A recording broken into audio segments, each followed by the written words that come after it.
প্রিয় দর্শক, দেশ টিভির নিয়মিত অনুষ্ঠান দেশের কথা দশের কথায় স্বাগত জানাচ্ছি আমি নজরুল কবির। আপনারা জানেন আমরা এই অনুষ্ঠানে সমকালীন বিভিন্ন বিষয় নিয়ে আলোচনা করে থাকি এবং সেই সমস্ত আলোচনার মধ্য দিয়ে সমকালীন বিষয়ের নানা সংকট ও সমাধানের পথ খুঁজি। প্রিয় দর্শক, আপনারা জানেন যে দেশে নির্বাচন শুরু হয়েছে, নির্বাচনী আমেজ শুরু হয়েছে। হ্যাঁ, ঠিক ধরেছেন, আমরা পৌর নির্বাচনের কথাই বলছি। নির্বাচন কমিশন ইতিমধ্যে দেশের ৩২৯টি পৌরসভার ৩ ধাপে নির্বাচনী তফসিল ঘোষণা করেছে। প্রথম ধাপে রাত পোহালেই অনুষ্ঠিত হতে যাচ্ছে ২৫টি পৌরসভায় নির্বাচন। ২৫টি নয়, একটি অবশ্য তফসিল ঘোষণা সত্ত্বেও বন্ধ ঘোষণা করা হয়েছে, স্থগিত করা হয়েছে শ্রীপুর পৌরসভার নির্বাচন। সেই নির্বাচনটি স্থগিত করার কারণ হয়েছে সেখানে একজন মেয়র প্রার্থী ইন্তেকাল করেছেন। সেই কারণে ২৫টির জায়গায় ২৪টি পৌরসভায় আগামীকাল ভোট অনুষ্ঠিত হবে। এবং আপনার নিশ্চয়ই মনে আছে যে গত টার্ম থেকে, অর্থাৎ এর আগের যে পৌর নির্বাচনটি হয়েছিল সেই নির্বাচন থেকে কিন্তু দলীয় প্রতীকে নির্বাচন অনুষ্ঠিত হচ্ছে। এবারেও তার ব্যতিক্রম নয়, এবারেও দলীয় প্রতীকে নির্বাচন হচ্ছে। তবে একটি বিষয় হলো খুব উল্লেখযোগ্য, সেটি হচ্ছে এবার সবকটি পৌরসভার নির্বাচন কিন্তু ইলেকট্রনিক ভোটিং মেশিন অর্থাৎ ইভিএমে হচ্ছে। সবকটি ভোট কেন্দ্রে ভোটাররা ভোট দিবেন ইভিএমের মাধ্যমে। এবার এই নির্বাচনে ২৪টি পৌরসভায় ভোট কেন্দ্র রয়েছে নির্বাচন কমিশনের সূত্র অনুযায়ী ৩১৯টি, এবং মোট ভোটারের সংখ্যা ৬,২৪,৮০৭ জন। এর মধ্যে পুরুষ ভোটার ৩,০৭,০৩৭ জন এবং নারী ভোটার তার চেয়ে বেশি ৩,১৭,৭৭০ জন। আর এর মধ্যেই আইন শৃঙ্খলা পরিস্থিতি নিয়ন্ত্রণে রাখার জন্য ১,২৭৬ জন পুলিশ, ২,৮৭১ জন আনসার, ৩২টি র্যাবের team, ৫০ platoon BGB, mobile force ৭২টি এবং স্ট্রাইকিং ফোর্স ২৪টি মোতায়েন থাকছে। নির্বাচন কমিশন তেমনটি জানিয়েছে গণমাধ্যমকে। এই রকম একটি পরিবেশে নির্বাচন হচ্ছে এবং এই নির্বাচনে প্রধান দুই রাজনৈতিক দল অর্থাৎ বাংলাদেশ আওয়ামী লীগ এবং জাতীয়তাবাদী দল বিএনপি তারা অংশগ্রহণ করছে জাতীয় পার্টি। তবে লক্ষণীয় বিষয় হচ্ছে আনুষ্ঠানিক ঘোষণা না দিলেও জামাত ইসলামের কোনো আনুষ্ঠানিক ঘোষণার প্রার্থী না থাকলেও তারা কোথাও কোথাও স্বতন্ত্র প্রার্থীদেরকে সমর্থন করছেন, কোথাও বিএনপি প্রার্থীকে সমর্থন করছেন। এই রকম একটি বাস্তবতায় এই পৌর নির্বাচন অনুষ্ঠিত হতে যাচ্ছে।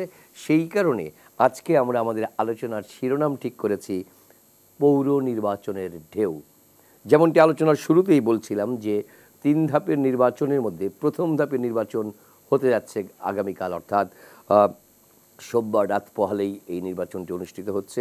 আমাদের এই বিষয়ে আলোচনা করার জন্য স্টুডিওতে রয়েছেন অতিথি হিসেবে আমার সঙ্গে দিলীপ কুমার সরকার, কেন্দ্রীয় সমন্বয়কারী সুশাসনের জন্য নাগরিক সুজনের। আমার সঙ্গে রয়েছেন ভার্চুয়ালি আব্দুস সালাম, বিএনপির চেয়ারপারসনের উপদেষ্টা, আপনাদের পরিচিত মুখ, দীর্ঘদিনের রাজনীতিবিদ। রয়েছেন আরেক রাজনীতিবিদ অ্যাডভোকেট আফজাল হোসেন, সাংগঠনিক সম্পাদক, বাংলাদেশ আওয়ামী লীগ কেন্দ্রীয় কমিটি। আপনাদের তিনজনকেই স্বাগত জানাচ্ছি দেশের কথা দশের কথা অনুষ্ঠানে। প্রিয় দর্শক, আলোচনার চলুন প্রবেশ করা যাক, বোঝা যাক যে কেমন হচ্ছে আগামীকালের পৌরসভা নির্বাচন। দিলীপ দা, আপনাকে দিয়ে শুরু করতে চাই যে নির্বাচন মানেই বাংলাদেশের মানুষ তো আসলে নির্বাচনমুখী বলা চলে। এখন এই প্যান্ডামিক অবস্থা চলছে, অতিমারি চলছে করোনায়, আর আমাদের সবাই সতর্ক অবস্থানে আছি। তারপরেও এবার লক্ষণীয় হলো যে এবার সাধারণত আমরা দেখতাম যে সমস্ত পৌর এলাকায় নির্বাচন হয় বা অন্য যে কোনো নির্বাচনের সময় সাধারণ ছুটি ঘোষণা করা হয়। এবার নির্বাচন কমিশন সাধারণ ছুটি ঘোষণা করেনি। তারা যেটা জানিয়েছে যে সমস্ত ভোট কেন্দ্রে মানে যে সমস্ত শিক্ষা প্রতিষ্ঠানে ভোট কেন্দ্র, শুধু সেই শিক্ষা প্রতিষ্ঠানগুলো বন্ধ ঘোষণা করা হয়েছে। কেমন আশা করছেন আগামীকালের নির্বাচনটা কেমন হবে বলে আপনার মনে হয়? ধন্যবাদ নজরুল ভাই।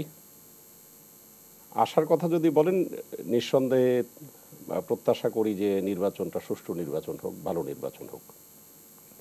এবং আপনি শুরুতেই বলেছেন যে এই পৌর নির্বাচন, এই প্রথম ধাপের নির্বাচন আগামীকাল শুরুর মধ্য দিয়ে পৌর নির্বাচন শুরু হতে যাচ্ছে এবং ৩ ধাপের তফসিল ইতোমধ্যেই ঘোষণা করা হয়েছে। দ্বিতীয় ধাপে আমরা জানি ১৬ই জানুয়ারি ৬১টি পৌরসভার এবং ৩০ জানুয়ারি আর 64টি 64টি পৌরসভার নির্বাচনের তফসিল ঘোষণা করা হয়েছে। এবং শ্রীপুরের কথাটাও আপনি বলেছেন, সেটা হয়তো 16ই জানুয়ারি হবে এরকম। তা একটা ইতিবাচক দিক আমরা দেখছি যে নির্বাচনটা সঠিক সময়ে হচ্ছে, এবং আপনি বলছিলেন যে রাজনৈতিক দলগুলো, বিশেষ করে আওয়ামী লীগ, বিএনপি, তারা এই নির্বাচনে অংশগ্রহণ করছে। সেদিক থেকে রাজনৈতিক দলগুলোর দিক থেকে আমরা বলতে পারি যে একটা অংশগ্রহণমূলক নির্বাচন হচ্ছে। তবে আমরা একটা জিনিস লক্ষ্য করছি যে আপনিও বলছিলেন যে নির্বাচন আসলেই একটা দেখা যায় যে মানুষের মধ্যে স্বতঃস্ফূর্ততা, আবার অনেকেই বলেন যে উৎসবের আমেজ আমরা লক্ষ্য করি।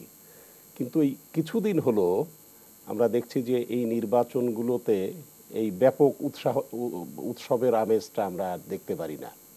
এই নির্বাচনেও আমরা দেখছি যে 24টা পৌরসভার যে নির্বাচন হচ্ছে, এখানে দেখা যাচ্ছে যে সরকারি দলের সাথে যারা আছেন তারা ব্যাপকভাবে জনসংযোগ করছেন, তাদের ব্যাপক প্রচারণা হচ্ছে, তাদের পোস্টার, লিফলেটে, ব্যানারে ভরে গিয়েছে এলাকা। পাশাপাশি আমরা দেখি যে যাদের মনে করি আমরা মানে মূল প্রতিদ্বন্দ্বী এই সরকারি দল, বিরোধী দল হিসাবে যাদের মনে করি, সেই বাংলাদেশ জাতীয়তাবাদী দল, তাদের কিন্তু আমরা মাঠে ওইভাবে সরব উপস্থিতি দেখছি না। এবং দেখা যাচ্ছে যে কোথাও কোথাও পোস্টার, লিফলেটেও তারা ঠিকভাবে ইয়ে করছে না। তারা অভিযোগ করেছে যে ভয়ভীতি দেখানো হচ্ছে, মারধর করা হচ্ছে, তারা ঠিকভাবে নামতে পারছেন না। তো সেই দিক থেকে আমরা বলতে পারি যে এই নির্বাচনের যে পরিবেশটা, সেই দিক থেকে মানে প্রচারণার সময়টা আমরা একটা অনুকূল পরিবেশ, যেটা সেই পরিবেশটা আমরা দেখছি না। তা যাই হোক, এখন এখানে তো শুধু প্রার্থীদের দিয়ে তো নির্বাচন হয় না, এখানে মূল অ্যাক্টর হলো ভোটাররা। এই নির্বাচনের সময় তারাই ভোট দিয়ে নির্বাচিত করবেন। এখন সংখ্যার দিকগুলো আছে, বিশেষ করে সাম্প্রতিককালের অনেক নির্বাচনে আমরা দেখেছি যে ভোটাররা ভোট কেন্দ্র বিমুখ, তারা ভোট কেন্দ্রের দিকে মুখ ফিরাবে কিনা, তারা সেই দিকে যাবে কিনা। ধন্যবাদ দিলীপ কুমার সরকার। ভোটাররা ভোট কেন্দ্রের দিকে যাবেন কিনা, ভোটারের উপস্থিতি অন্যান্য সময়ের মতোই হবে, নাকি এবার করোনার কারণে, অর্থাৎ এই কোভিড-19 যে বাস্তবতা চলছে আমাদের দেশে, সেই কারণে কম হচ্ছে, নাকি অন্য কোনো কারণ আছে? জানতে চাই আব্দুল সালাম। যেমনটি বলছিলাম দিলীপ কুমার সরকার, সেটি হচ্ছে যে সরকারি দলের প্রার্থীদের যতটা প্রপাগান্ডা দেখা গেছে, আপনাদের ততটা দেখা যায় নাই। আমরা গত বেশ কয়েকটি নির্বাচনে, যখন সেটাই উপনির্বাচন হোক বা স্থানীয় সরকারের অন্যান্য নির্বাচনে দেখা হোক, আমরা লক্ষ্য করেছি যে নির্বাচনের দিন একটি নির্দিষ্ট সময় পর বিএনপি প্রার্থীরা নিজেদেরকে নির্বাচন থেকে সরিয়ে নেন। এবার পৌর নির্বাচনেও কি তেমনটি আমরা দেখতে পাবো? আপনাকে ধন্যবাদ।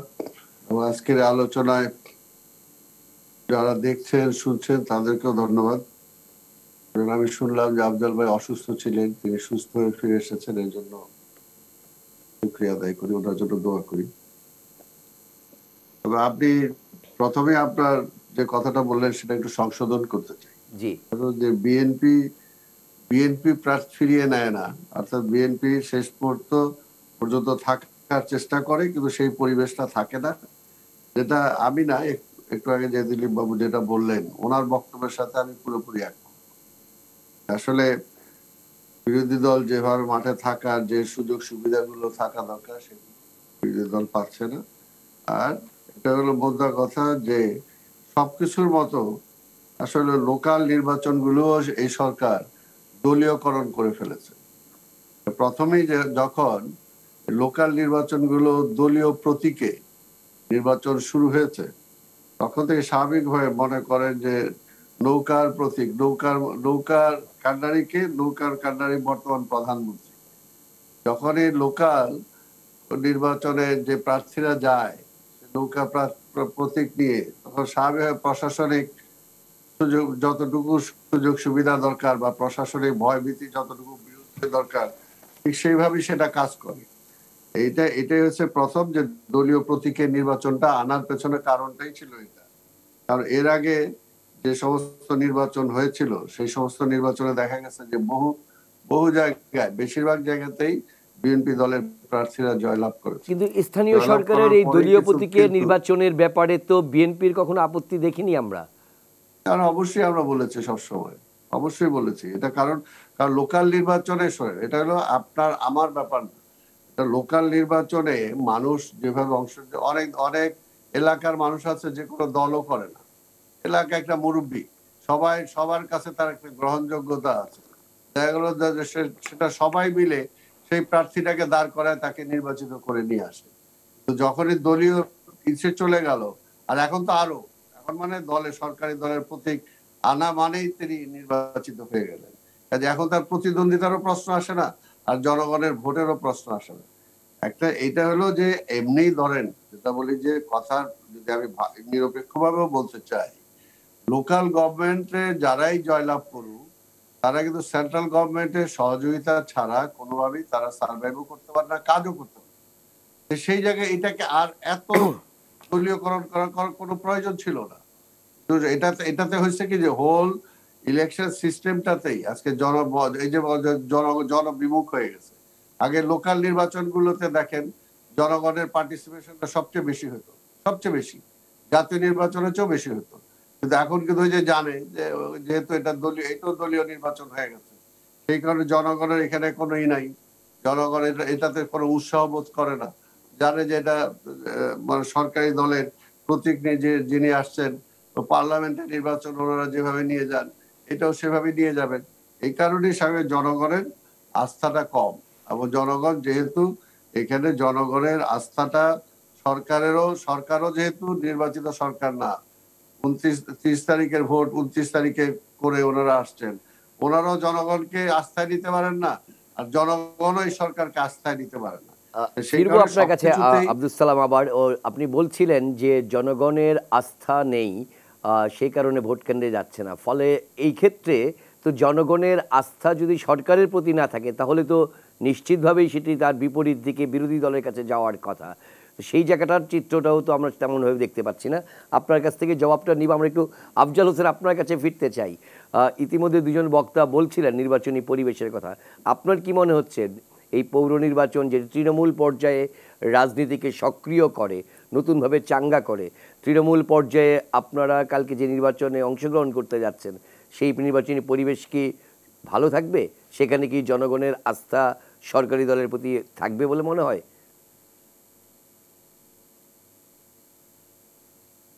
জনাব আফজাল হোসেন।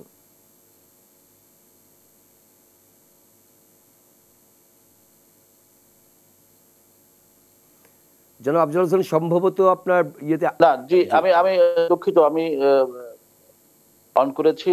জি ধন্যবাদ আপনাকে, এবং আমি আমার সহ আলোচক দিলীপ কুমার সরকার এবং রাজনীতিবিদ অত্যন্ত সজ্জন ব্যক্তি আব্দুল সালাম ভাই, তিনিও কথা বলেছেন।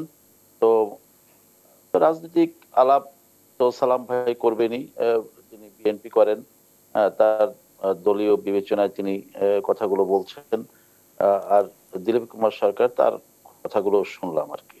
তবে আমি দিলীপ কুমার সরকারের তার আলোচনা দিয়েই সূত্রপাতটা করতে চাই যে সরব উপস্থিতি উনি বিএনপির দেখেন না, এবং এটি আসলে একটা মোদ্দা কথা যে বিএনপি নির্বাচনে অংশগ্রহণ করার জন্য যে নির্বাচনের যে একটি সাংগঠনিক কর্মকাণ্ড থাকে, ভোটারদের কাছে যাওয়া, প্রচার প্রপাগান্ডা করা, তারপরে ভোট কেন্দ্রের পাশে ক্যাম্প স্থাপন করা, মানে নির্বাচন বাংলাদেশের মানে যে ধরনের নির্বাচন হয়, মানুষকে যেভাবে নির্বাচন প্রক্রিয়ার সাথে সামিল করতে হয়, সেই জায়গাটায় বিএনপি অনেকদিন পর্যন্তই নাই। এবং আপনি নিজেও বলেছেন যে নজরুল ইসলাম, উনিও বলেছেন যে নজরুল কবির, যে বিএনপি একটা পর্যায়ে দুপুরের দিকে ভোট কেন্দ্রে ভোট কোনো একটা অজুহাত দেখে নির্বাচন থেকে সরে দাঁড়ায়। এটাও সত্যি কথা। কি কারণে সরে দাঁড়ায় সেই কথা বিএনপি বলেছেন, এবং আমরা হয়তো ভিন্ন কথা বলবো। তবে যেটি হলো যে বিএনপি যে কথাটি বলছে, অথবা আমাদের সালাম ভাই যে কথাটি বলছেন যে নির্বাচন, এই যে স্থানীয় সরকার নির্বাচন দলীয় ভাবে হওয়ার ব্যাপারে উনি প্রশ্ন উত্থাপন করেছেন। নির্বাচনটি গত বছর এর আগেও হয়েছে, এবং বেশ কিছু স্থানীয় সরকার নির্বাচন বিভিন্ন মার্কা দিয়ে হচ্ছে, বিএনপি অংশগ্রহণ করেছে।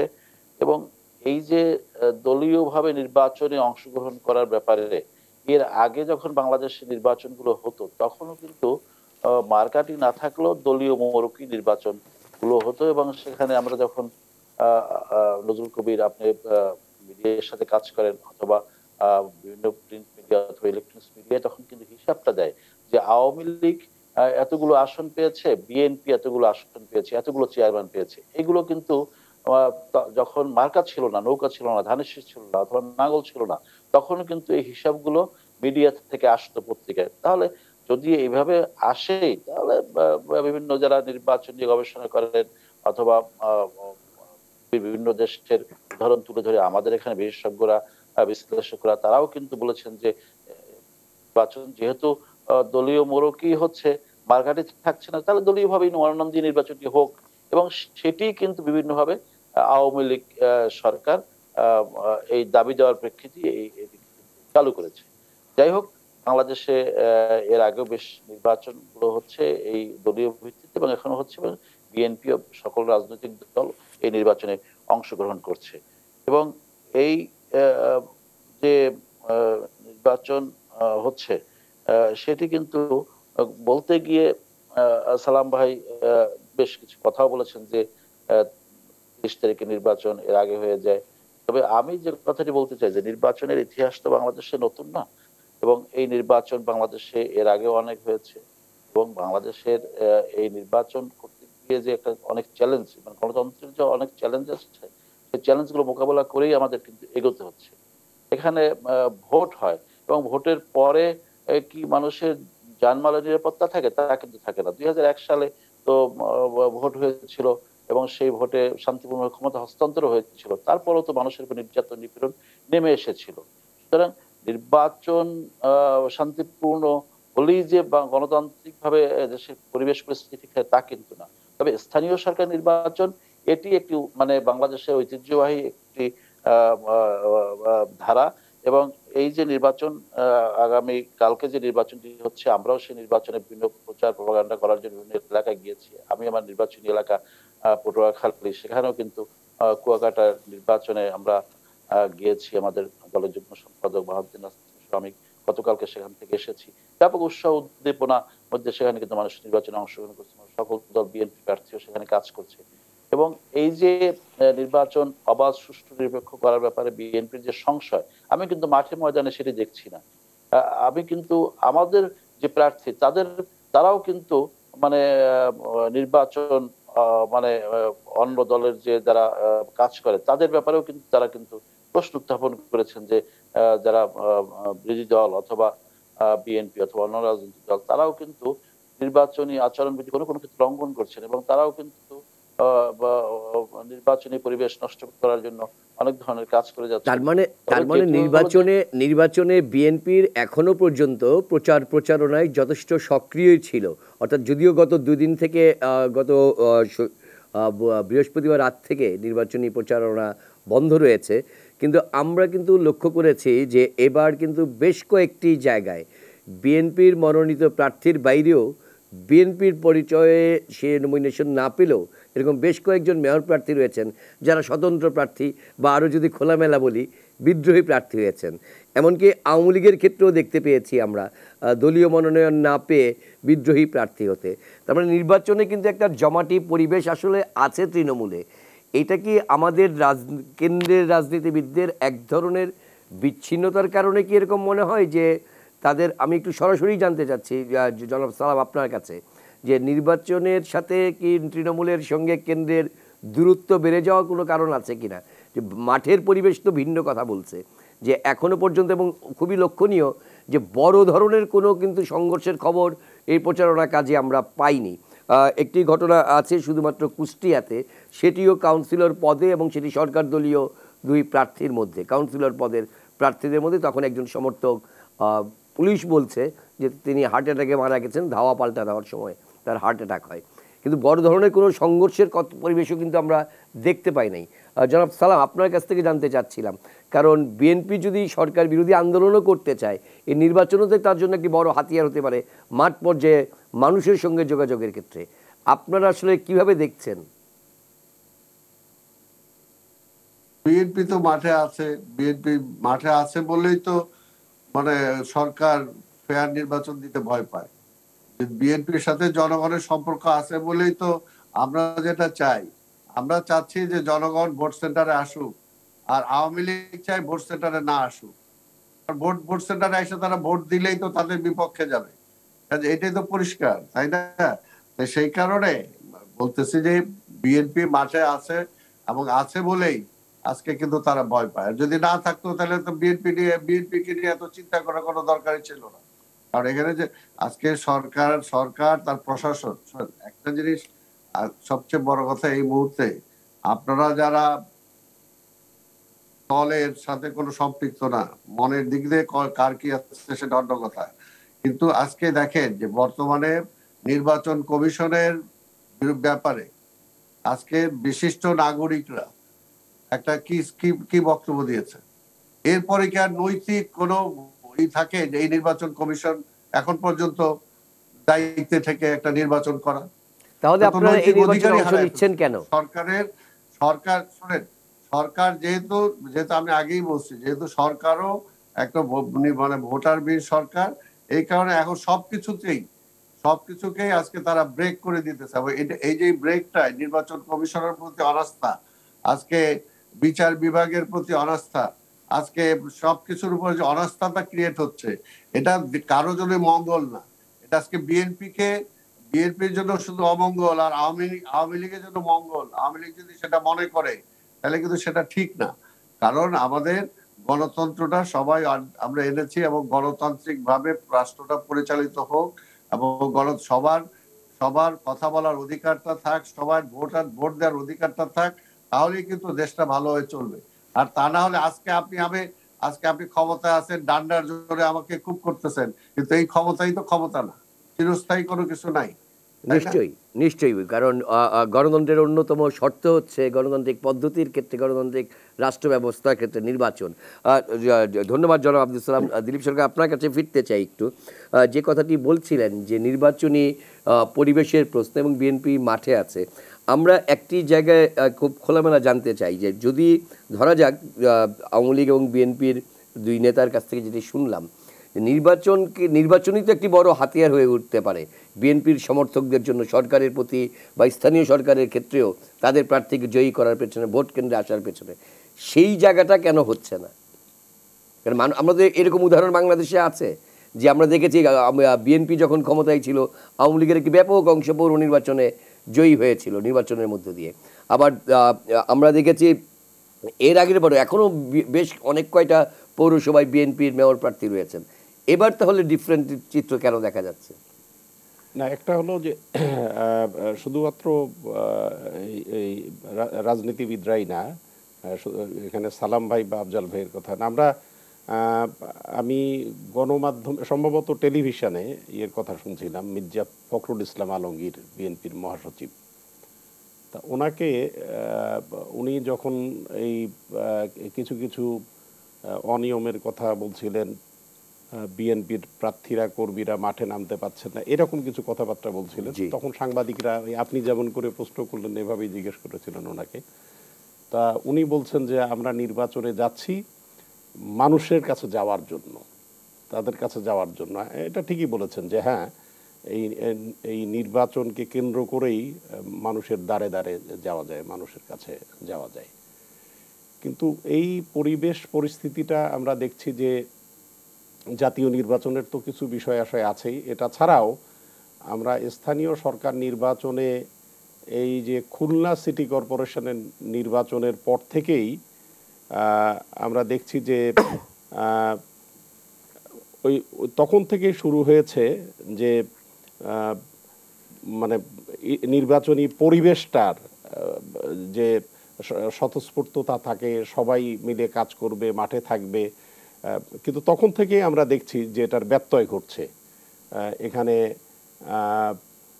বিশেষ করে আমরা তখন দেখেছি যে মামলা একটা অস্ত্র হিসাবে ব্যবহার হয়েছিল, এবার ব্যাপকভাবে ওটা না দেখলেও কিছু কিছু অভিযোগ আছে, যেমন কালকে পঞ্চগড়ের ক্ষেত্রে বোধহয় এরকম দেখলাম 36 জনের বিরুদ্ধে মামলা হয়েছে সে কারণে।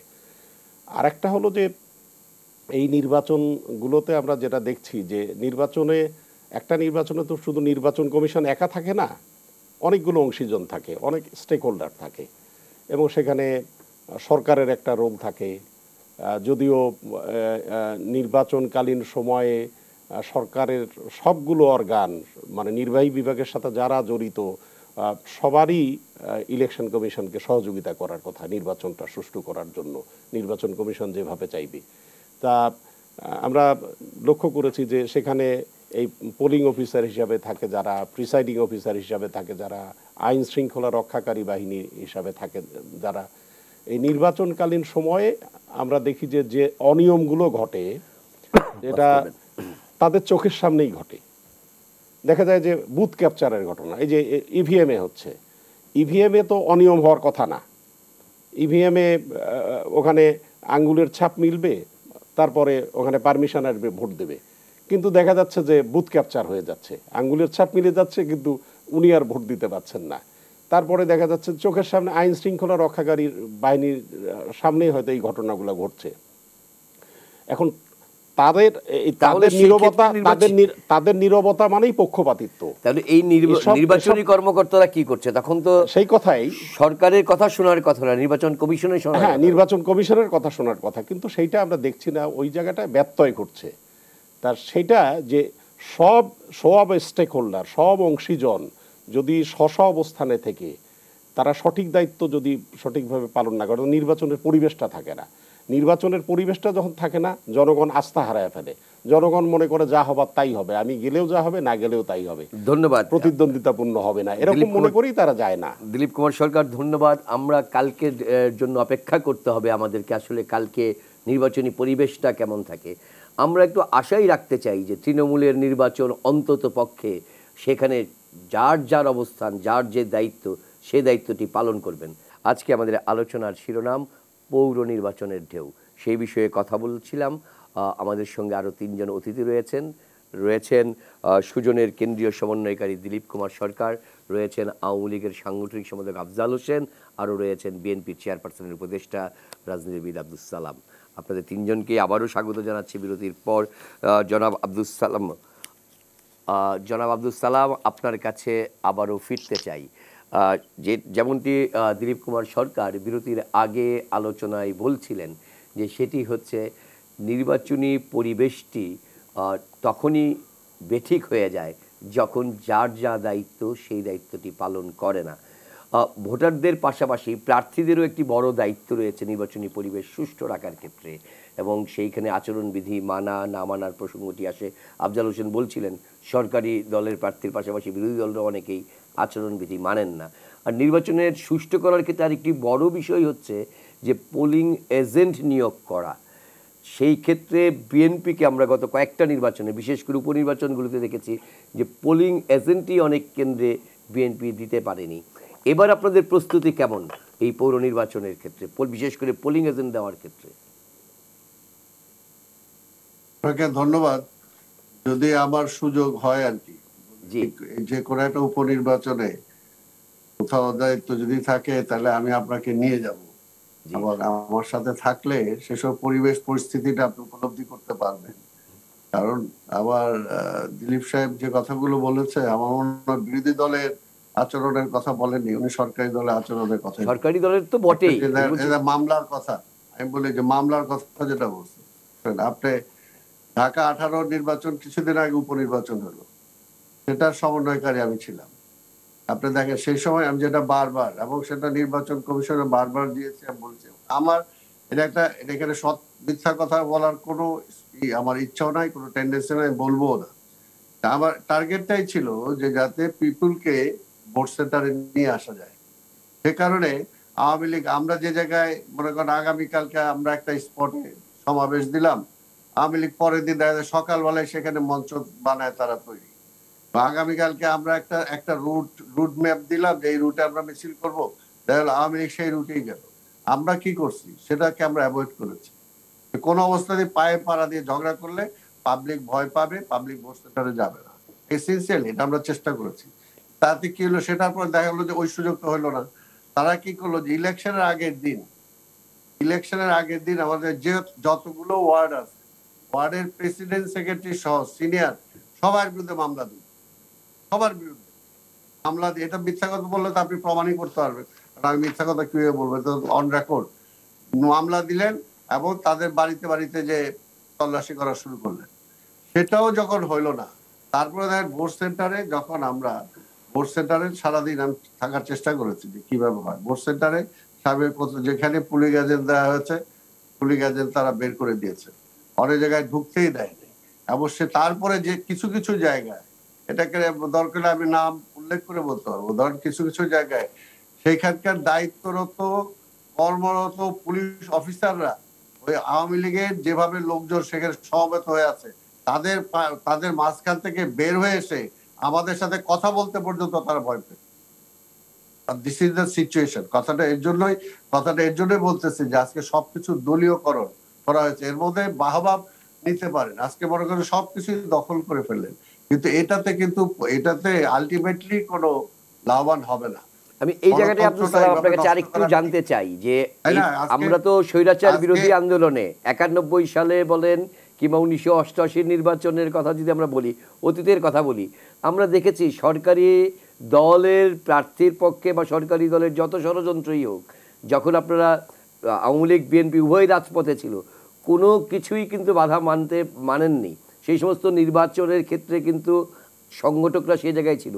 আমি একটু আপনার কাছে সরাসরি বোঝার জন্য যে আওয়ামী লীগের জায়গা থেকে ধরে নিচ্ছি আপনার কথা অনুযায়ী যে আওয়ামী লীগ বাধাগ্রস্ত করছে, মামলা দিচ্ছে, কিন্তু সেখানে বিরোধী দলের তো একটা কৌশল থাকার কথা। নির্বাচন যেহেতু এটা তো মানে যে কোনো খেলাতেই যেমন কৌশল থাকে প্রতিপক্ষকে আক্রমণ করার, প্রতিপক্ষের প্রতিরোধ বুঝ্য ভাঙার, তো রাজনীতির মাঠে কি তেমনিভাবে বিএনপির সেই শক্তি আগের তুলনায় কমে গেছে অনেক? বাধা আসবে, সেই বাধা অতিক্রম করতে পারছে না কেন? কমে যাওয়ার তো প্রশ্নই আসে না। শোনেন, আগের আপনি একটা উদাহরণ দেখান, আওয়ামী লীগ 90 এর আগের একটা উদাহরণ দেখান যে নির্বাচনের আগের দিন একেবারে প্রত্যেকটা গয় পড়ছে এরকম মামলা দেওয়া হয়েছে কর্মীদের বিরুদ্ধে, নেতার বিরুদ্ধে। 88 নির্বাচনী তার উদাহরণ, উৎকৃষ্ট উদাহরণ। দেখাতে পারবেন না, দেখাতে পারবেন না, ওরকম উদাহরণ নাই, দেখাতে পারবেন না। এটা হলো নতুন এখন এরা হলো জনবিচ্ছিন্ন, কাজে এই কারণেই তারা এটা করে টিকে থাকতে চায়। শোনেন, আপনি কি অন্যটা বাদ দিতে, ধর আমি ঢাকার 13তে নির্বাচন করেছি, জাতীয় সংসদ নির্বাচন। আজকে মেশিনে ভোটিং হচ্ছে, আমার এলাকাও মেশিনে ভোটিং হয়। মেশিনে ভোটিং যদি হয় তাহলে ভোট কাউন্ট করতে আধা ঘন্টা, 1 ঘন্টা, 2 ঘন্টা, এর চেয়ে বেশি সময় কোথাও লাগে না। ধর সেখানে তো আমরা পুলিশ এজেন্ট যা ছিল চিঠি বাড়ি বা ঘুরছি কতটুকু যাই হয়েছে, কিন্তু তারপরে আমার ঢাকা 13 নির্বাচনের রেজাল্ট রাত্র 1:30টার সময় ডিক্লেয়ার করা। কি কারণে? অর্থাৎ ম্যানিপুলেট করা। এটা একটা সরকারে থাকলে আর সরকারের সাথে যদি সবকিছু প্রতিষ্ঠানে যদি সরকারিকরণ হয়ে যায়, সেই জায়গায় নির্বাচন তো এবার এরকম হবেই। কাজে এখানে এই বিষয়টা আমি তো এই জন্য বলতেছি যে আমরা নির্বাচনের আপনার ভোট, যে আমার দিলীপ বাবু যেটা বলেছেন, যেটা খুলনা নির্বাচনের আগে আপনি দেখেন গাজীপুরেও তো ভোট হচ্ছে, আরো সিটি কর্পোরেশন নির্বাচনগুলোতে ভোট, সে সময় তো বিএনপি সবগুলোতে জয়লাভ করতেছিল, বিএনপি। কিন্তু আজকের এই অবস্থাটা আসলো কখন? যখন দেখলো যে যদি এইভাবে ফেয়ার নির্বাচন হয়, জনগণ যদি ভোট দিতে পারে, তাহলে এখানে তো হয়ে যাবে, তাহলে সবকিছু বিএনপির পক্ষে চলে যাবে, বিরোধী দলের পক্ষে চলে যাবে, তাদের পক্ষে থাকবে না। তখন থেকেই তো এটা তাদের দলীয়করণ করা শুরু হয়ে গেল। ধন্যবাদ আব্দুল সালাম। বলতেছেন আসছি আবার আপনার কাছে, প্রিজাইডিং অফিসাররা পর্যন্ত কথা বলার সাহস পায় না। আসছি আপনার কাছে আবার। জনাব আফজাল হোসেনের কাছ থেকে একটু জবাবগুলো নিতে চাই। জনাব আফজাল হোসেন, যেটা বলছিলেন জনাব আব্দুল সালাম, সেটি হচ্ছে যে ভোটারদেরকেই ভয় পায় সরকারি দল, বিশেষ করে আওয়ামী লীগ। তো সেই কারণে তারা ভোটাররা যাতে ভোট কেন্দ্রে না আসে সেই রকম একটি পরিবেশ তৈরি করতে চায়, এবং সব কিছুতে একটা দলীয়করণের প্রভাব রয়ে গেছে বলে তাদের দাবি। আপনার বক্তব্য, বিশেষ করে এই পৌর নির্বাচনের প্রশ্নে? দেখুন, আওয়ামী লীগ সম্পর্কে যে বক্তব্যটি সালাম ভাই দিলেন, আওয়ামী লীগের ক্ষেত্রে এটি কখনো কিন্তু খাটে না এবং প্রযোজ্যও না। কারণ আওয়ামী লীগ এমন একটি রাজনৈতিক দল, এই যে ভয় ভীতি, হ্যাঁ, শঙ্কা, এগুলোর ঊর্ধ্বে উঠে দল পরিচালনা করা, নির্বাচন পরিচালনা করা, আন্দোলন করা, অথবা ক্ষমতায় থেকে যে কোনো ষড়যন্ত্র প্রতিহত করা, সবই কিন্তু মানে আওয়ামী লীগ মানে বাংলাদেশে করেছে এবং এটা প্রতিষ্ঠিত সত্য। এবং এটি যারা রাজনৈতিকভাবে দেউলিয়া, যারা ক্ষমতায় মাঠে ময়দানে রাজনীতি করে যাদের জন্ম হয়নি এবং আহ, ক্ষমতার উচ্ছিষ্ট ভোগ করে যে রাজনৈতিক দলের জন্ম, এবং জন্ম হয়ে বাংলাদেশের ভোট ব্যবস্থাকে ধ্বংস করা, প্রতিষ্ঠান ধ্বংস করা, বিচার ব্যবস্থাকে ধ্বংস করা এবং সার্বিকভাবে একটা মানে সামরিক শাসনের উচ্ছিষ্ট ভোগ করে এক ধরনের মানে পর মুখাপেক্ষী রাজনীতিবিদ সৃষ্টি করা, দালাল রাজনীতিবিদ সৃষ্টি করা এবং সমাজের একেবারে নিম্ন স্তর থেকে যে সকল মানুষদের মানে যাদের মানে ট্র্যাক রেকর্ড খারাপ, সেই সকল মানুষদেরকে রাজনীতি এখন তারা করেনি বলে তারা করেনি, কিন্তু আপনারা সেটার ব্যত্যয় ঘটাবেন বলেই আমরা আমরা আমরা আমরা ব্যত্যয় ঘটিয়েছি। এবং সেই কারণে বাংলাদেশের মানুষের সামনে কিন্তু এখন অপশন বলতে যেটা বোঝায়, রাজনীতিতে আসলে একটা অপশন থাকতে হয় যে আজকে আওয়ামী লীগ চিরস্থায়ী ক্ষমতা লিজ নেয়নি। এবং আজকে মাননীয় প্রধানমন্ত্রী তার একটা বক্তব্যে বলেছেন যে এই যে একটু আগে একটা কথা হলো যে এই ক্ষমতাই শেষ ক্ষমতা নয়, কি জানি আমাদের একজন সম্মানিত আলোচক বললেন। আমরাও মনে করি যে এই ক্ষমতাই শেষ ক্ষমতা না। এরা আমাদের মাননীয় প্রধানমন্ত্রী তিনিও বলেছেন। ওই যে কারাগারের কথা বলতে গিয়ে তিনি কিন্তু বলেছেন যে আমরা রাজনীতিবিদরা রাজনীতি পাশাপাশি কারাগার এটাও আমাদের পাশে থাকে। সুতরাং যারা রাজনীতিবিদ তারা সবকিছুই কিন্তু এগুলো বিবেচনায় রাখে, কিন্তু যারা শুধুই ক্ষমতার থাকতে চায় এবং সেই কারণে মানে ক্ষমতার বাইরে গেলে তাদের এক ধরনের মানে ক্ষমতা যাওয়ার জন্য যে ধরনের মানে হাহুতাশ অথবা রাজনৈতিক প্রক্রিয়ার মাধ্যমে না গিয়ে যদি ওই যে ভোট কেন্দ্র জ্বালিয়ে দেওয়া অথবা জঙ্গিবাদের আশ্রয় নেওয়া অথবা অগ্নি সন্ত্রাস করা, এগুলো করে মানে যেভাবে মানুষের হৃদয় থেকে একটা রাজনৈতিক সংগঠন দূরে সরে গিয়েছে, সেই রাজনীতি আবার ফিরিয়ে আনার জন্য। কিন্তু এই মামলার ব্যাপারটাকে কি বলবেন জনাব আফজাল হোসেন, যে প্রার্থী মানে দলীয় দেখা গেছে যে অন্য সময় মামলা না হলেও ইলেকশনের আগে আগে স্থানীয় পর্যায়ে তৃণমূল পর্যায়ের মাঠকর্মী হিসেবে যারা নেতৃত্ব দেন তাদের নামে মামলা দায়ের হয়, নানা রকম মামলা দায়ের হয়। এই ব্যাপারে আপনাদের বক্তব্য? বিষয়টি আমি বলি, এটি বিএনপি যেমন বলে, আমিও কিন্তু একটা নির্বাচনী এলাকায় কাজ করে এসেছি, সেখানে কিন্তু একই অভিযোগ আমার দলের কর্মীরাও কিন্তু আমাদের বলেছে যে আমাদের অনেক নেতা কর্মীদের অহেতুক মামলা দেওয়া হয়েছে। এবং তার জন্য আমরা দেখলাম যে আসলে যে মামলাগুলো দেওয়া হয়েছে সেই মামলাগুলো একটি নির্বাচনের পূর্বে দিতে গেলে প্রার্থীর অনেক সমস্যা হয়, মানুষের কাছে একটা ভুল মেসেজ যায় এবং এটি কিন্তু হয় এবং এটি কিন্তু আমার দলের ক্ষেত্রেও কিন্তু প্রযোজ্য।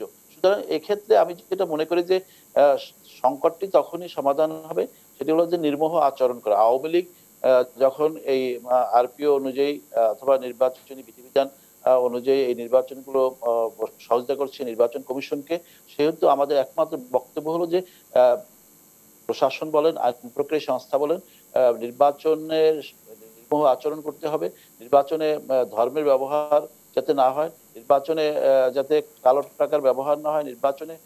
সেই কারণে আওয়ামী লীগই তো কিছু মানে অধ্যাদেশ করে অথবা আইন করে কিছু বিধিবিধান করেছে যে কিভাবে এখানে বেশি অর্থ ব্যবহার না হয় অথবা মানে এই যে পোস্টার, রঙিন পোস্টারের ব্যবহার না হয় অথবা তাদের সম্পত্তির হিসাবটা নেওয়া, এই বিষয়গুলো এই প্রশ্নগুলো কিন্তু অতীতে বিএনপি ক্ষমতায় ছিল, সামরিক শাসকদের সেই সময় আরো অনেক দল ক্ষমতায় ছিল, কিন্তু কেউ কিন্তু করে না। কিন্তু আওয়ামী লীগ গত 2008 থেকে শুরু করে বর্তমান সময় পর্যন্ত নির্বাচনী যে বিধি বিধান অথবা আইন কানুন যতগুলো হয়েছে, মানে তারা হয়তো দুই একটি করতে পারে, কিন্তু আওয়ামী লীগ এর মধ্যে প্রায় অনেক বিধিবিধান করেছে।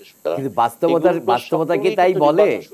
মানে বিধি আছে কিন্তু তার বাস্তবতা কি বলে? যে নির্বাচনে কি কালো টাকার ব্যবহার হয় না? নির্বাচনী ব্যয় যা ধরা হয়, কাগজে পত্র নির্বাচনী ব্যয় তাই দেখানো হয়, কিন্তু বাস্তব চিত্র আসলে কিরকম? দিলীপ কুমার সরকার, আপনার কাছে ফিরতে চাই। দুই রাজনীতিবিদদের কথা শুনছিলেন আপনি খুব মনোযোগ সহকারে, যে পরস্পরকে দায়ী করার যে জায়গাটি, সেই জায়গাটি রয়ে গেছে। কিন্তু আমরা যদি মানে একদম নির্মোহ বাস্তবতার জায়গায় আসতে চাই, তৃণমূল পর্যায়ের যে নির্বাচন, সেটি তো এই যে ইউনিয়ন পরিষদ নির্বাচন বা পৌরসভা নির্বাচন, গণতন্ত্রকে শক্তিশালী করলে তার প্রাতিষ্ঠানিকীকরণের জায়গায় যদি যেতে হয়, এইগুলি হচ্ছে একেবারে আবশ্যকীয় প্রতিষ্ঠান। সেই রকম একটি জায়গার যখন নির্বাচন হচ্ছে, আপনি কি শুধু দুরাশার চলাবালি দেখেন নাকি একটু আশাও দেখেন? না, এটা একটা হলো যে এই নির্বাচনগুলোতে আমরা দেখি যে শুধুমাত্র মেয়র পদ বা চেয়ারম্যান পদে তো ইলেকশন হয় না, এখানে কাউন্সিলর, সংরক্ষিত আসনের নারী কাউন্সিলর, মেম্বার, তারপরে সংরক্ষিত আসনের নারী কাউন্সিলর। দেখা যায় যে এত ব্যাপক সংখ্যক প্রার্থী অংশ নেন এবং জায়গাটা ছোট, তো ফলে এই যে মানুষের কানেকশনটা অনেক বেশি থাকে। তা সেই জন্য অন্যান্য নির্বাচনের চেয়ে দেখা যায় যে এই সব নির্বাচনে এই ভোটারদের মানে পার্টিসিপেশনটা বেশি হওয়ার সম্ভাবনা থাকে। তা সেই দিক থেকে আমার মনে হয়েছে যে এই যে পৌর নির্বাচন কালকে যেটা হচ্ছে, তা সেখানে অন্তত এই শহর অঞ্চলে আমরা ঢাকায় যেরকম দেখলাম যে 5%, 10%, 15%, তো সেরকম ঘটনা অন্তত সেখানে ঘটবে না।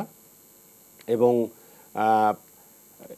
এই আশাবাদটা আমাদের থাকবে যে সব অংশীজনরা, সব স্টেক হোল্ডাররা স্ব অবস্থানে থেকে সঠিক দায়িত্বগুলো পালন করবেন এবং পলিটিশিয়ানরাও দায়িত্বশীল আচরণ করবেন। এখানে ক্ষমতায় যারা আছেন, বাংলাদেশ আওয়ামী লীগ, তারাও তাদের অবস্থানে থেকে ওই যে কোনো মূল্যে জয়ী হবই এরকম চ্যালেঞ্জে না গিয়ে প্রতিযোগিতার মনোভাব থেকে যদি এই নির্বাচনটাকে নেয় এবং গণরায় যেদিকে যাবে তিনি জয়ী হবেন, এরকম যদি একটা মানসিকতা প্রার্থীদের, দলের, সমর্থকদের তাদের যদি থাকে, এবং যারা এখন বাংলাদেশ জাতীয়তাবাদী দলের সাথে যারা আছেন, যারা মনে করছেন যে তারা ব্যাকফুটে আছেন, তাদেরকেও আপনি কৌশলের কথা বলছিলেন।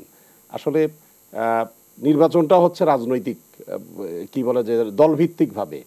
তা সেক্ষেত্রে আমার যেটা, আপনারা যখন আলোচনা করছিলেন মনে হচ্ছিল যে আসলে রাজনীতিতে যে দর্শনের চর্চা, আদর্শের চর্চা, এটা তো কমে গিয়েছে।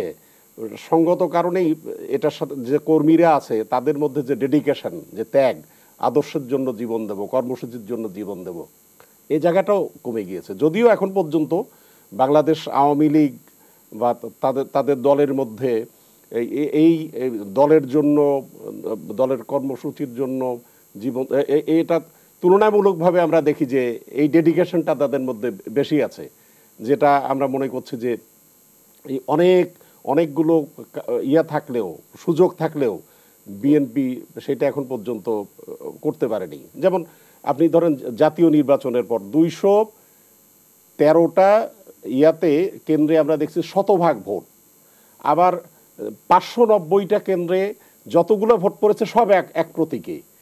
এই বিষয়গুলো যদি বিএনপির মতো একটা দল 213টা জায়গায় যদি তারা একেবারে সুনির্দিষ্টভাবে জরিপ করে যদি দেখাতো যে কে কে মারা গেছেন, কে কে বিদেশে আছেন, কে কে, এইভাবে করে যদি ডকুমেন্টারি এভিডেন্স দাঁড় করায়া যদি কোর্টে যেত, কোর্টের কিন্তু করার কিছু ছিল না। কিন্তু সব দিক থেকে আমরা দেখছি যে তারা এই সুযোগগুলা তারা হারাচ্ছে, কেন যেন তারা ওগুলো ধরতে পারছে না। তো যাই হোক, আমাদের অবস্থান থেকে আমরা এরকম মনে করেছি যে তারা এই সব সুযোগ কাজে লাগাতে ব্যর্থ হয়েছে। আওয়ামী লীগ অনেক সময় অনেক ত্যাগ স্বীকার করে, অনেক ইয়ে করে, যখন বিরোধী দলে ছিল তারা ময়দানে ছিলেন, তারা রাজপথে ছিলেন, যে ক্ষেত্রে আমরা মানে দুর্বলতা লক্ষ্য করছি। আর কিন্তু আপনি যেটা বলছিলেন, আসলে রাজনীতি করতে হলে এই চ্যালেঞ্জগুলো, ঝুঁকিগুলো থাকবেই এবং কৌশলও এখানে অবলম্বন করতে হবে যাতে করে মাঠে তারা থাকতে পারেন। এবং মাঠে যখন নেতাকর্মীরা যখন মাঠে নামে তখন তাদের কর্মী সমর্থকরাও নামতে পারে, নেতাকর্মীরা যখন থাকে না কর্মী সমর্থকও থাকে না। ফলে এই মানুষের কাছে যাওয়ার যে চেতনা নিয়ে তারা এই নির্বাচনে যাচ্ছেন, ওইটা তখন আর ওইভাবে আর কাজে দেয় না। তো ওইটা মাথায় রাখতে হবে তাদেরকেও। ধন্যবাদ দিলীপ কুমার সরকার। আমাদের সময় একদম ফুরিয়ে আসছে, খুব 1 মিনিট করে হয়তো আমরা সময় পাবো। আমরা একটু ফিরতে চাই আবারও জনাব আব্দুল সালাম আপনার কাছে। মানুষ তো আশার সমান বড়, আমরা জানি। সেই রকম একটি জায়গা থেকে বলি, আপনারা রাজনীতিবিদরাই জাতিকে পথ দেখায়, যা একটি দেশকে সঠিক দিক নির্দেশনা দেয়। সেই রকম একটি জায়গায় স্থানীয় সরকার পরিষদের এই গুরুত্বপূর্ণ প্রতিষ্ঠান হচ্ছে পৌরসভা, সেখানকার সেই নির্বাচনে আপনি কি কোনোই আশা দেখেন না? আমি তো আজকে একজন মুক্তিযোদ্ধা হিসাবে এই বিজয়ের মাসে আইসা গণতন্ত্রের কথা আবার বলতে হবে, আমার ভোটের অধিকার কথা আবার বলতে হবে। আজকে 50 বছর হইতে চললো, তো সেইখানে আপনি আওয়ামী লীগের কাছে কি আশা করতে পারেন? আশা করার কারণ আজকে আফজল ভাই বললো বলে বলি, এটা তো ইতিহাস। বাংলাদেশে গণতন্ত্র প্রথম কারা হত্যা করছে, এই দেশে প্রথম ইমার্জেন্সি কারা দিছে, এই দেশে প্রথম স্পেশাল পাওয়ার অ্যাক্ট কারা দিছে, এই দেশে প্রথম ইন্ডেমনিটি কারা দিছে, এই দেশে প্রথম মার্শাল ল কাদের আমলে হয়েছে। খালি কথায় কথায় বিএনপি এই কাজ করছে, বিএনপি যা করছে বা বেগম খালেদা জিয়া যেটা করছে, যদি এটা করতেন ওনারা, 24শে ফেব্রুয়ারি নির্বাচনের কথা বলেন, ওই সময় যদি সেরকম বেগম খালেদা জিয়া ক্ষমতা না ছাড়তেন তাহলে কি হইতো? আজকের মতো অবস্থায় হইতো।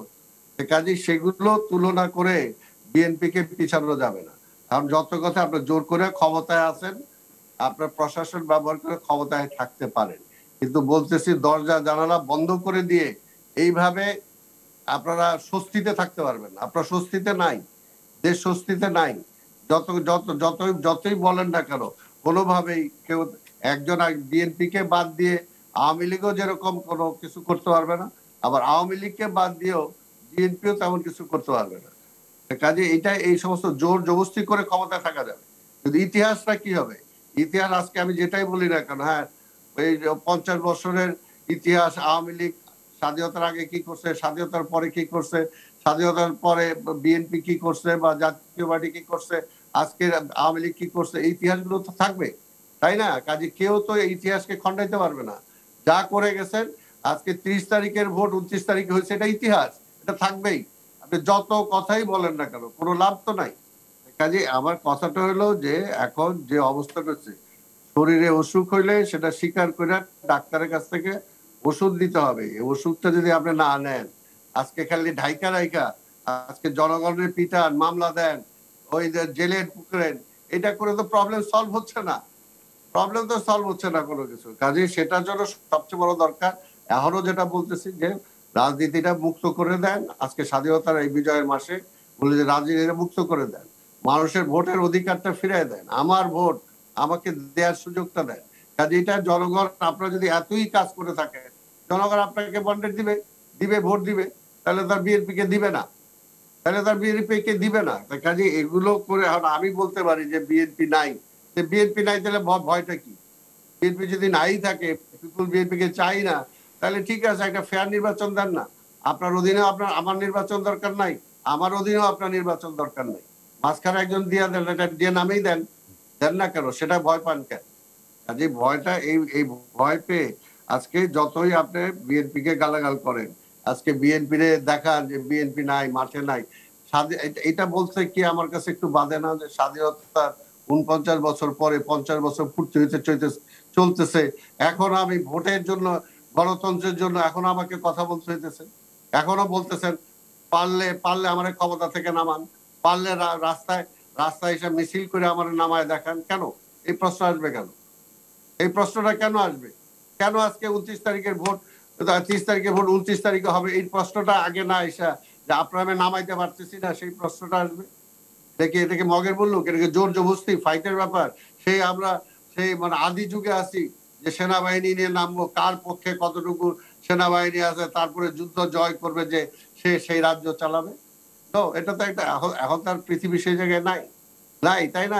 তাই আমেরিকার ট্রাম্প সাহেব নির্বাচনে হাইরা যাওয়ার পরে বহু চেষ্টা করছিল, আসলে যেহেতু এখানে প্রশাসন নিরপেক্ষ আছে, সে বসাইছে বিচারক, সেই বিচারক নিরপেক্ষ আছে, সেই জন্যই কিন্তু সেখানে হাজার চেষ্টা করে কিছু পারে না। কাজে একটা কথাই বলবো যে আজকে বিচার বিভাগকে তার ওয়েতে চলতে দেন, প্রশাসনকে চলতে দেন, পুলিশকে তার ওয়েতে চলতে দেন। আজকে দেশের হাজারো সমস্যার সমাধান হয় না, যেহেতু সবকিছু দলীয়করণ করে ফেলছেন। আজকে ধন্যবাদ পুলিশে জনাব তাকে আব্দুল সেভাবে সালাম। কাজ করতে দেন না। নোয়াখালীতে রেপ হইলো, আমাদের পুলিশ এত একটি প্রমাণ করে দিচ্ছে, 24 ঘন্টার মধ্যে ধরে ফেলছে। কিন্তু এর আগে 13 দিন চলে গেছে, ধরতে পারে নাই, কারণ প্রশাসন চায় নাই, এই গভর্নমেন্ট চায় নাই, সেজন্যই করতে পারে নাই। আজকে কোন মুখে এটা, এই নির্বাচন কমিশন কিভাবে কোন মুখে কথা বলে যে বাংলাদেশের এতগুলো সিনিয়র সিটিজেন তার বিরুদ্ধে ধন্যবাদ। এইরকম একটা অভিযোগ আনার পরে সেই প্রসঙ্গ নিয়ে আমরা আরেকদিন আলোচনা করব। আজকের প্রসঙ্গেই থাকি আমরা। একদম শেষ মন্তব্য জানতে চাই জনাব আফজাল হোসেন আপনার কাছে। বিএনপিকে আওয়ামী লীগ দোষারোপ ধন্যবাদ আপনাকে। এইদিকে লাভ নাই। দোষারোপের রাজনীতি নয় জনাব আফজাল হোসেন, দোষারোপের রাজনীতি নয়। আপনার কাছে জানতে চাই, যেটা আব্দুল সালাম বলছিলেন যে আর দোষারোপের রাজনীতি নয়, একটি গণতান্ত্রিক পদ্ধতির নির্বাচন চান তারা। আপনার কাছ থেকে শেষ মন্তব্য। আমার হাতে একদম সময় নেই, 1 মিনিট সময় রয়েছে। দেশে গণতান্ত্রিক বিধি ব্যবস্থা অক্ষুণ্ণ আছে এবং উন্নয়নের ধারাকে অব্যাহত রাখার জন্য আমরা সারা বাংলাদেশে আমাদের প্রার্থী যারা অংশগ্রহণ করেছেন তাদের নৌকা মার্কায় আমরা জনগণের কাছে বঙ্গবন্ধু কন্যা দেশরত্ন শেখ হাসিনা তিনি বাংলাদেশের দৃশ্যমান উন্নয়ন গড়ে করেছেন, এই উন্নয়নের ধারা অব্যাহত রাখার জন্য মানুষের কাছে ভোট প্রার্থনা করেছি। আমাদের বিশ্বাস যে ইতিপূর্বে যেভাবে নৌকা মার্কার পক্ষে দেশের মানুষ রায় দিয়েছে, এবারের স্থানীয় সরকার নির্বাচনে মানুষ রায় দিবে এবং বিএনপির এই যে রাজনীতি, বিএনপির হত্যা খুন সন্ত্রাসের রাজনীতি এবং জঙ্গিবাদ অগ্নি সন্ত্রাসের যে রাজনীতি, সেই রাজনীতির ধারা থেকে মানুষ ফিরে আসবে। এবং আমি মনে করি যে আর বিএনপির প্রতিও আমার একটা অনুরোধ থাকবে, সেটি হলো যে তারা মানে নির্বাচনী প্রক্রিয়ার মধ্যে তারা সাংগঠনিকভাবে অংশগ্রহণ করুক, তারা নিজেদেরকে রাজনৈতিক প্রক্রিয়ার সাথে সংঘবদ্ধ করুন এবং পিছনের দরজা দিয়ে ক্ষমতা দেওয়ার যে স্বপ্ন তারা পরিহার করুক এবং বাংলাদেশটাকে আমরা সকলে মিলে মুক্তিযুদ্ধের চেতনায় যে বাংলাদেশ, সেই বাংলাদেশকে ধারণ করে একটি অসাম্প্রদায়িক শোষণমুক্ত গণতান্ত্রিক বাংলাদেশ আমরা কায়েম করি। কারণ এই বাংলাদেশ তো জঙ্গিবাদের ধারা চলতে পারে না, এই বাংলাদেশ ৭১ খুনিদের নিয়ে আমরা চলতে পারি না। সুতরাং যারা স্বাধীনতা বিরোধীদের সাথে নিয়ে মুক্তিযুদ্ধের ধন্যবাদ জনাব আফজাল হোসেন। আমাদের হাতে একদম সময় নেই, সাথে নিশ্চয়ই জনগণ থাকবে না, এটাই আমাদের ধন্যবাদ। ধন্যবাদ জনাব আফজাল হোসেন, ধন্যবাদ জনাব আব্দুল সালাম এবং ধন্যবাদ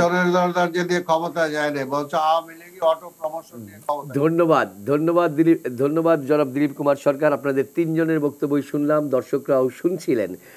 প্রিয় দর্শক, আপনারা এই যে পৌর নির্বাচন আগামীকাল সকালে যেই 24টি পৌরসভা নির্বাচন অনুষ্ঠিত হতে যাচ্ছে, তাদের বিশেষ করে ওই সমস্ত এলাকার যে সমস্ত ভোটাররা দেখছিলেন এই 2 রাজনীতিবিদদের বক্তব্য এবং আমাদের যারা স্থানীয় সরকার নিয়ে দীর্ঘদিন যাবৎ কাজ করছেন, মানুষের ভোটাধিকার নিয়ে কাজ করছেন, সুজনের কেন্দ্রীয় সমন্বয়কারী বক্তব্য আপনারা মনোযোগ সহকারে শুনলেন। আগামীকাল ভোটাররা নিশ্চয়ই ভোট কেন্দ্রে গিয়ে তারা তাদের মতামত ব্যক্ত করবেন। তারা সরকারের যে সরকার কতখানি ভালো কাজ করেছে, কতখানি মন্দ কাজ করেছে, তার জবাব নিশ্চয়ই তারা ব্যালট পেপারে দিবেন। আমরা সবাই চাই একটি অংশগ্রহণমূলক নির্বাচন। আমরা সবাই প্রত্যাশা করি মানুষ তার গণতান্ত্রিক অধিকারটি প্রয়োগ করবে ভোটের মাধ্যমে এবং তা হবে অবাধ, সুষ্ঠু এবং সেখানে কোনো দলীয়করণ থাকবে না এবং প্রশাসনও নিরপেক্ষ ভূমিকা পালন করবে। এমন একটি সকালের প্রত্যাশা করে আজ এখানেই শেষ করছি। ভালো থাকবেন, সতর্ক থাকবেন এবং অবশ্যই বাড়ির বাইরে বেরোলে মাস্ক পরে বেরোবেন। শুভরাত্রি।